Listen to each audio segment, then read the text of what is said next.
Lyca production Subaskaran வழங்கும் Arun Vijay, Amy Jackson, Nimisha நடிப்பில் director Vijay இயக்கத்தில் மிஷன் சாப்டர் 1 திரையரங்கில் வெற்றிகரமாக ஓடிக்கொண்டிருக்கிறது. குடும்பத்தோட போய் பாருங்க. அயோத்தி ராமர் கோயில் விழாவை LED திரையில் காண காஞ்சிபுரம் கோயிலில் மீண்டும் ஏற்பாடுகள் செய்யப்பட்டு வருகின்றன. இது குறித்த விவரங்களை வழங்க செய்தியாளர் ராஜ்குமார் இணைந்திருக்கிறார். ராஜ்குமார், என்னென்ன ஏற்பாடுகள் செய்யப்பட்டிருக்கு?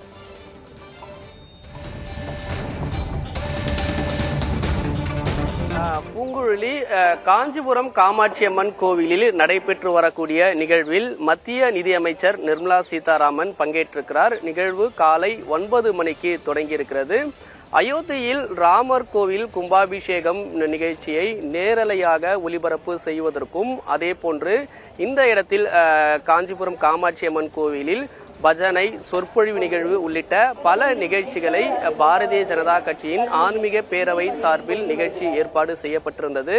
முன்னதாக காலை 9 மணிக்கு முன்னதாக நேரலை செய்வதற்கான LED திரை மூலமாக நேரலை செய்வதற்கு உரிய அனுமதி வாங்கவில்லை என்று LED திரை அமைப்பதற்கு அனுமதியை மறுத்திருந்தனர்.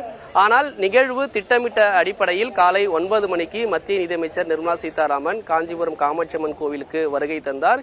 இங்கு ஏற்பாடு செய்திருக்கக்கூடிய நிகழ்ச்சிகளில் காலை 9 மணியிலிருந்து அவர் பங்கேற்று வருகிறார். காலை 9 மணிக்கு தொடங்கிய நிகழ்வு இங்கு கிட்டத்தட்ட 250க்கும் மேற்பட்ட பக்தர்கள், பொதுமக்கள் உள்ளிட்டோர்கள் கலந்திருக்கிறார்கள்.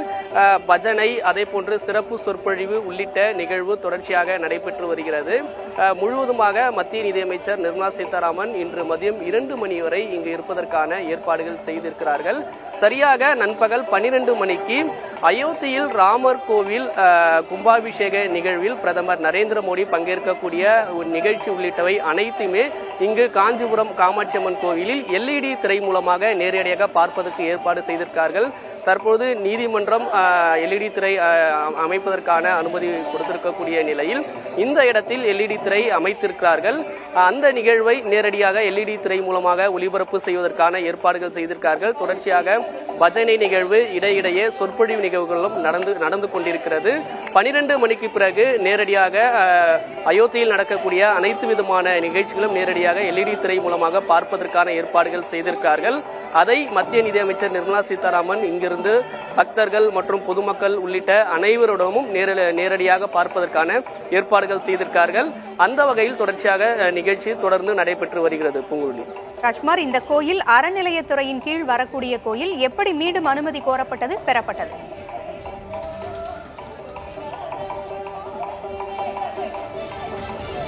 பூங்குழலி, உங்களுடைய கேள்வியை மீண்டும் ஒரு முறை கேட்கலாம்.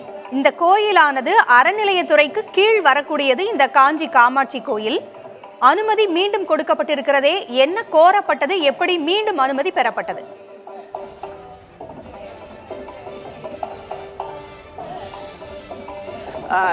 பொதுவாக இந்த நீதிமன்றத்தில் இன்று வந்த இது தொடர்பான வழக்கில் சென்னை உயர்நீதிமன்றம் இன்று ஒரு அறிவுறுத்தல் செய்திருந்தது. அந்த அறிவுறுத்தலில் தமிழகம் முழுவதும் இருக்கக்கூடிய கோவில்கள் அல்லது திருமண மண்டபங்களில் அயோத்தியில் ராமர் கோவில் கும்பாபிஷேகமான அந்த நிகழ்வை ஒளிபரப்பு செய்வதற்கு அனுமதி அளிக்கலாம். அதே போன்று கோவில் நிர்வாகத்தினுடைய செயல் அலுவலரிடமே அதற்கான அனுமதியை பெறலாம் என்ற அறிவுறுத்தல் செய்திருந்தது. மேலும் அது மட்டும் இல்லாமல் பொதுமக்களுடைய கூட்டத்தை கட்டுப்படுத்துவது வேண்டுமானால் காவல்துறை அதற்கான நடவடிக்கை மேற்கொள்ளலாம் என்ற அனுமதியை அறிவுறுத்தலையும் சென்னை உயர்நீதிமன்றம் தெரிவித்திருந்தது. சென்னை உயர்நீதிமன்றம் இந்த அறிவுறுத்தல் சொன்ன அடுத்த சில நிமிடங்களிலே இந்த இடத்தில், அதாவது காஞ்சிபுரம் காமாட்சி அம்மன் கோவிலில் ஏற்கனவே LED திரையெல்லாம் தயார் நிலையில் வைத்திருந்தார்கள். சென்னை உயர்நீதிமன்றம் அந்த அறிவுறுத்தல் கொடுத்த அடுத்த சில வினாடிகளிலே தற்பொழுது LED திரை அமைக்கப்பட்டிருக்கிறது. அந்த LED திரை மூலமாக தான் அயோத்தி ராமர் கோயிலில் நடக்கக்கூடிய அந்த நிகழ்ச்சிகளை எல்லாம் நேரடியாக ஒளிபரப்பு மூலமாக பார்ப்பதற்கான ஏற்பாடுகள் செய்திருக்கிறார்கள். மத்திய நிதியமைச்சர் நிர்மலா சீதாராமன் உள்ளிட்டவர்கள் இங்கு வந்திருக்கக்கூடிய பொதுமக்கள் அனைவருடனும் நண்பகல் 12 மணிக்கு பிறகு அந்த நிகழ்ச்சியை நேரடியாக பார்ப்பதற்கான ஏற்பாடுகள் செய்திருக்கிறாங்க. நன்றி ராஜ்குமார். கூடுதல் விவரங்களுக்கு மீண்டும் தொடர்பு கொள்கிறோம். லைகா புரொடக்ஷன் சுபாஷ்கரன் வழங்கும் அருண் விஜய், எமி ஜாக்சன், நிமிஷா நடிப்பில் டைரக்டர் விஜய் இயக்கத்தில் மிஷன் சாப்டர் 1 திரையரங்கில் வெற்றிகரமாக ஓடிக்கொண்டிருக்கிறது. குடும்பத்தோட போய் பாருங்க.